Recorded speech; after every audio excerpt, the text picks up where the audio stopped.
Assalamu alaikum. In this video we are going to explain the mechanism of muscle contraction. So muscle contraction के लिए जो model पेश किया गया वो है स्लाइडिंग फिलामेंट मॉडल। अब इस मॉडल के अकॉर्डिंग जब मसल कंट्रैक्शन होती है तो एक्टिन और मायोसिन फिलामेंट जो हैं, थिक और थिन फिलामेंट जो हैं वो स्लाइड करते हैं एक दूसरे पे। इनके यहाँ पे आप देखें, ये एक्टिन फिलामेंट है, ये मायोसिन फिलामेंट है, ये मायोसिन फिलामेंट के हेड्स हैं। ओके, फर्स्ट ऑफ ऑल क्या होता है कि एक्शन पोटेंशियल जो है वो मूव करती है और एक्शन पोटेंशियल जो है वो इसके अंदर मसल के साइटोप्लाज्म में मौजूद जो साइटोप्लाज्मिक रेटिकुलम है उससे रिलीज करवाती है कैल्शियम। अब नॉर्मली देखा जाए तो जो एक्टिन फिलामेंट है इसके ऊपर जो एक्टिव साइट्स हैं, अगर मैं एक्टिव साइट यहाँ पे शो करूँ तो ये एक्टिव साइट्स हैं यहाँ पे। तो एक्टिव साइट्स नॉर्मली जो हैं वो कवर हुई होती हैं ट्रोपोमायोसिन से, जो एक्टिव साइट को इनहिबिट किए होती है। तो जो कैल्शियम आयन है वो आके यहाँ पे ट्रोपोनिन के साथ बाइंड करता है यहाँ पे कैल्शियम आयन। तो ये ट्रोपोनिन की कन्फर्मेशन चेंज करता है और ट्रोपोनिन अपने साथ जो है ट्रोपोमायोसिन को जो है वो डिस्प्लेस करती है और एक्टिव साइट को एक्सपोज करती है। उसके बाद हेड के साथ इंटरेक्शन होता है और हेड जो है कंट्रैक्ट करते हैं कंटिन्यूसली। हेड जो है इस साइड पे यू कंट्रैक्ट करते चले जाएंगे सारे। ओके, ये वाले भी इस तरह यू कंट्रैक्ट करेंगे और एक्टिन फिलामेंट को सेंटर की तरफ पुल करेंगे। यहाँ से भी ये एक्टिन फिलामेंट को सेंटर की तरफ पुल करेंगे। ये सारे इस तरह कंट्रैक्ट करेंगे जिससे जो एक्टिन फिलामेंट है वो सेंटर की तरफ पुल हो जाएंगे कंट्रैक्टेड स्टेट में। ठीक है, अब यहाँ पे डिफरेंस क्या आ रहा है यहाँ पे कि नॉर्मली ये जो था जितनी लेंथ में एक्टिन मायोसिन फिलामेंट था ये ए बैंड था, तो कंट्रैक्टेड स्टेट में भी जितनी जगह पे मायोसिन फिलामेंट है वो ए बैंड ही है। तो ए बैंड जो है वो अनचेंज्ड रहता है कंट्रैक्शन में, इट इज रिमेन्स अनचेंज्ड। लेकिन आई बैंड की बात करें, यहाँ पे आई बैंड जो था, आई बैंड जितना एक्टिन फिलामेंट उतना होता है, लेकिन जब कंट्रैक्शन होगी तो मायोसिन फिलामेंट जो है जो इसके मूव कर देते हैं इनवर्ड। तो एज अ रिजल्ट जो जो आई बैंड था, आई बैंड जो है वो शॉर्ट हो जाता है। ओके, और दरमियान में ये जो रीजन था ये रीजन था एच जोन, और जब ये एक्टिन फिलामेंट एक दूसरे के करीब आ जाते हैं तो एच जोन शॉर्ट होता चला जाता है और फुल कंट्रैक्शन में जब एक्टिन फिलामेंट आपस में मिल जाएंगे यहाँ से तो एच जोन उस वक्त डिस्पेयर हो जाता है। ओके, ये डिफरेंस थे कंट्रैक्टेड और नॉन कंट्रैक्टेड स्टेट में। तो अब मायोसिन हेड जो है ये किस तरह कंट्रैक्ट करता है इसके मैकेनिज्म पे आते हैं। तो जो इंटायर जो मसल का फाइब्रिल था, जो फिलामेंट थे, इनको एक्सप्लेन करने के लिए स्लाइडिंग फिलामेंट मॉडल दिया गया। लेकिन इंडिविजुअल हेड्स जो हैं, क्रॉस ब्रिजेस जो हैं, उनके लिए जो मॉडल है उसको कहा जाता है रैचेट थ्योरी और walk along theory of contraction, walk along theory of contraction.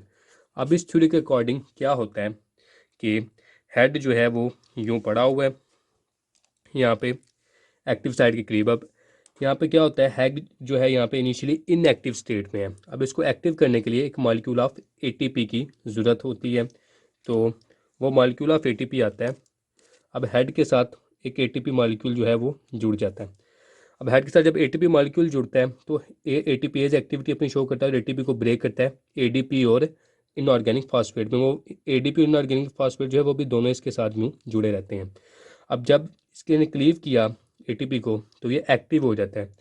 अब एक्टिव स्टेट में क्या करता है, ये यहाँ से बेंड होके इस कॉक्ड स्टेट में चला जाता है। इसको कहते हैं कॉक्ड स्टेट, यानी कि इसके अंदर एनर्जी जो है स्टोर हुई हुई है और एडीपी और इनऑर्गेनिक फॉस्फेट जो है वो इसके साथ अभी भी जुड़े हुए हैं। अब जो कैल्शियम की वजह से एक्टिव साइड जो है एक्सपोज हो चुकी है, अब एक्टिव साइड के साथ ये इंटरेक्ट करता है।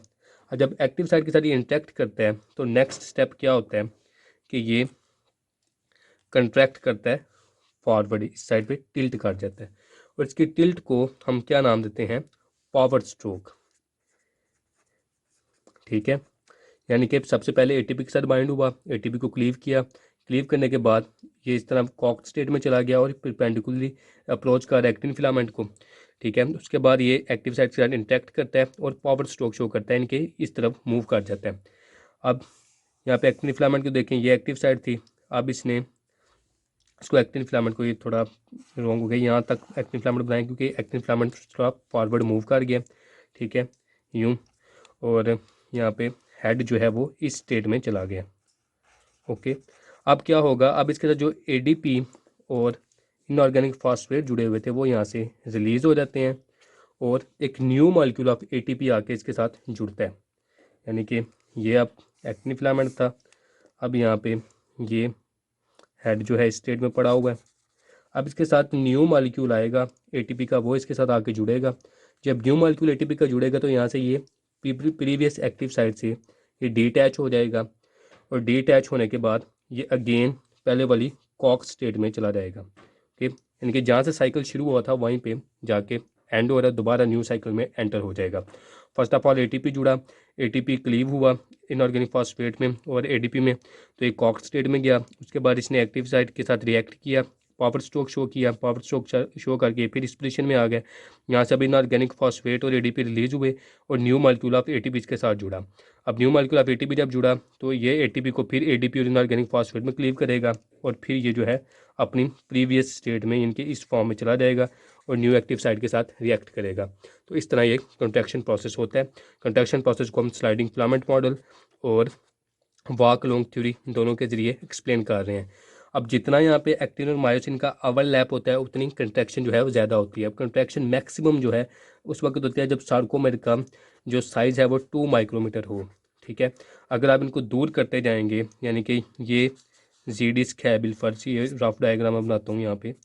ओके, तो अगर आप इनको ज़्यादा दूर कर दें, इनके साइज़ जो है 2 माइक्रोमीटर के बजाय यहाँ पे आप 8 माइक्रोमीटर कर दें तो यहाँ पे यू मायोसिन आ जाएगी। अब एक्टिव मायोसिन ओवरलैप बिल्कुल नहीं है, तो इस केस में कंट्रैक्टाइल फोर्सेस की जो है बिल्कुल स्मॉल हो जाएगी, बिल्कुल कम हो जाएगी। और अगर बहुत ज़्यादा ओवरलैप कर दें, यानी कि यूँ अगर मैं बनाऊँ यहाँ पे, आप इसको बहुत ही ज़्यादा अगर ओवरलैप कर दें यहाँ पे मायोसिन में बनाऊँ तो मायोसिन जो है यहाँ पे हेड जो है यहाँ पे क्रम्पल्ड हो जाएंगे। ठीक है, और इस केस में भी इसकी कंट्रैक्टाइल फोर्स बहुत कम हो जाएगी।